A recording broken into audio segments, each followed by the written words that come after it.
Bismillahirrahmanirrahim.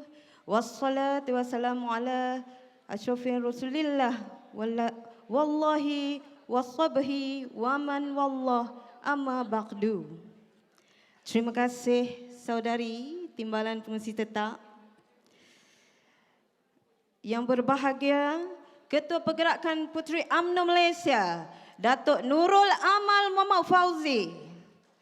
Yang berbahagia Naib Ketua Pergerakan Puteri UMNO Malaysia, para pegawai-pegawai Pergerakan Puteri UMNO Malaysia, Barisan Exco Pergerakan Puteri UMNO Malaysia, wakil-wakil ahli majlis tertinggi UMNO negeri-negeri. Yang berbahagia Ketua Pergerakan Puteri UMNO negeri-negeri, wakil mahasiswa dan mahasiswi, para perwakilan yang diraikan, serta saudara dan saudari sekalian. Saya hari ini, sebelum saya nak berbahas, saya nak sahut sikit. Sebab tema kita bermula dengan nyanyian hari ini. Bolehkah? Okey. Mai oh cik mai, kita ke negeri Kedah. Mai oi balik bagi ramai, kita nak mengundi dah. Setuju? Semua dah bersedia kah? Okey. Terima kasih. Bismillahirrahmanirrahim. Assalamualaikum warahmatullahi wabarakatuh. Di hari yang serba indah dan bersejarah ini, saya Yati binti Ismail, Ketua Pergerakan Puteri UMNO bahagian Langkawi, mewakili Puteri UMNO Negeri Kedah, ditugaskan untuk membahaskan usul berkaitan pendidikan. Para perwakilan yang saya hormati sekalian, memetik kata-kata Nelson Mandela, seorang aktivis dan ahli politik yang juga merupakan bekas Presiden South Africa, pendidikan adalah enjin membangunkan diri seseorang manusia. Bagaimana? Melalui apa? Melalui pendidikan, anak kepada seorang buruh boleh menjadi seorang doktor. Anak kepada seorang pekerja ladang boleh berkembang menjadi seorang pengurus. Dan dengan pendidikan jugalah anak kepada seorang petani boleh tumbuh menjadi pemimpin sebuah negara. Dan juga pada hari ini berbekalkan semangat untuk belajar, saya juga merupakan seorang pelajar, masih belajar lagi. Untuk ijazah sarjana muda pentadbiran awam yang masih menyambung pengajian jarak jauh PJJ. Sidang perwakilan sekalian, saya juga yakin dan percaya bahawa di hadapan saya ini juga ramai dalam kalangan para perwakilan dan melalui serta menikmati manfaat sistem pendidikan yang telah berjaya kita angkat status sosial dan ekonomi kita semua ke tahap yang lebih baik. Jadi saya nak minta dan saya nak buat permohonan, kalau boleh saya nak mohon kepada semua para perwakilan yang berada di dalam Dewan hari ini untuk kita berikan satu tepukan gemuruh kepada pemimpin-pemimpin UMNO dan barisan UMNO yang terdahulu, yang telah konsisten memperjuangkan dan mengubah dasar-dasar pendidikan yang mana hari ini tak boleh kita nafikan yang setiap daripada kita bukan saja orang Melayu, malahan seluruh rakyat Malaysia telah merasai dan menikmati dengan manfaat daripada usaha-usaha yang telah mereka lakukan. Terima kasih saya ucapkan.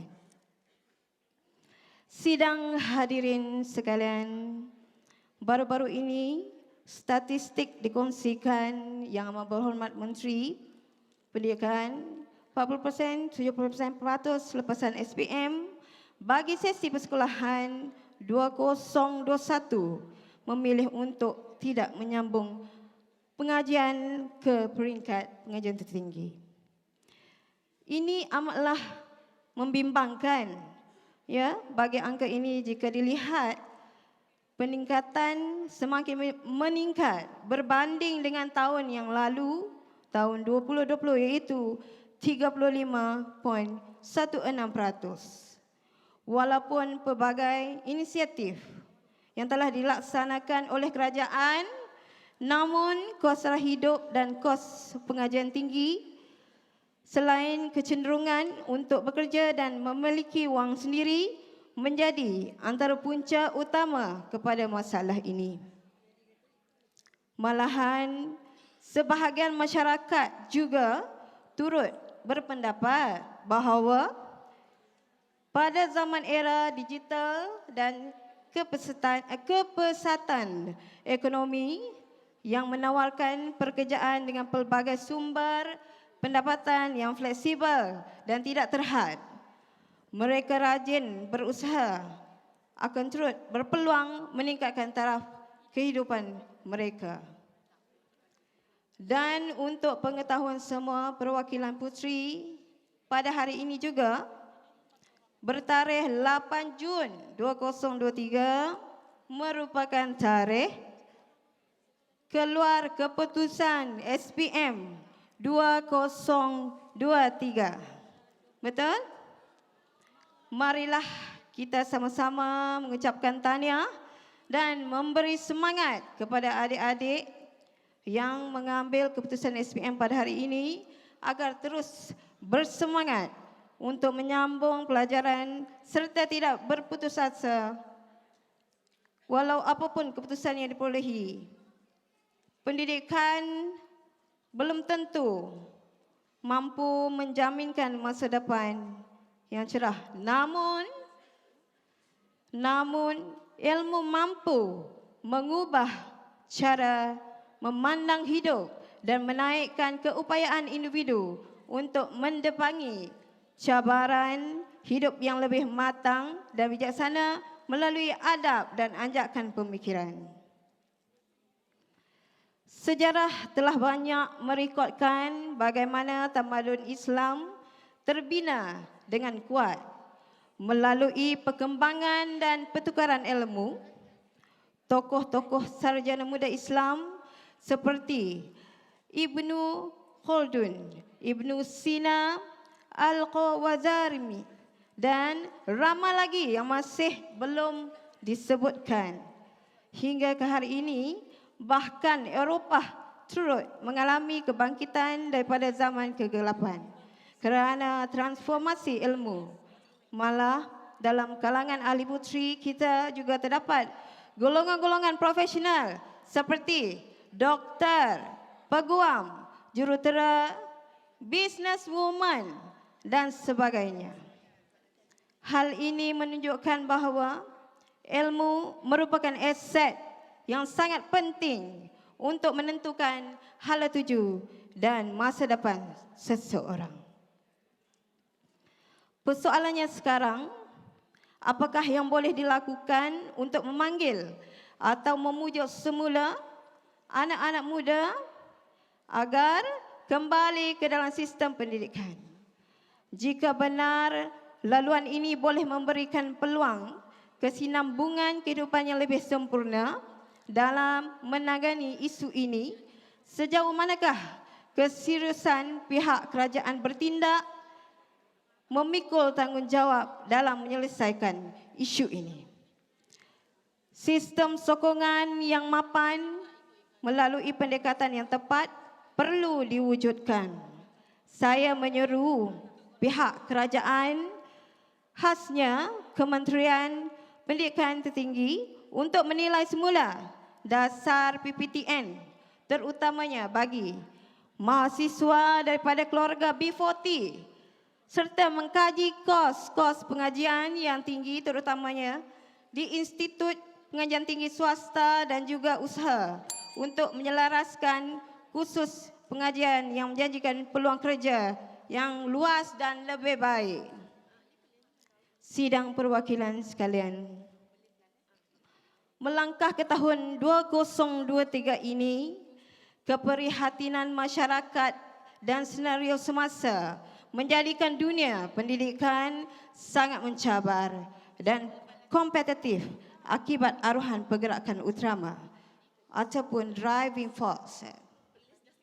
Untuk merempuh perubahan globalisasi, keterbukaan sosial, ledakan teknologi maklumat dan komunikasi ICT, pendidikan digital dan ekspektasi pihak kepentingan yang semakin meningkat.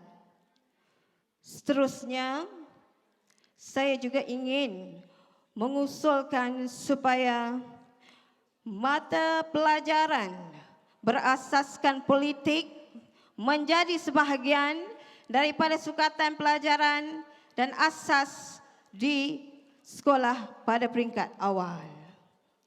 Secara jelasnya, kita tahu dan maklum bahawa pada PRU 15, kita menghadapi gelombang kekalahan. Dengan siapa? Dengan pengundi Buddha, betul?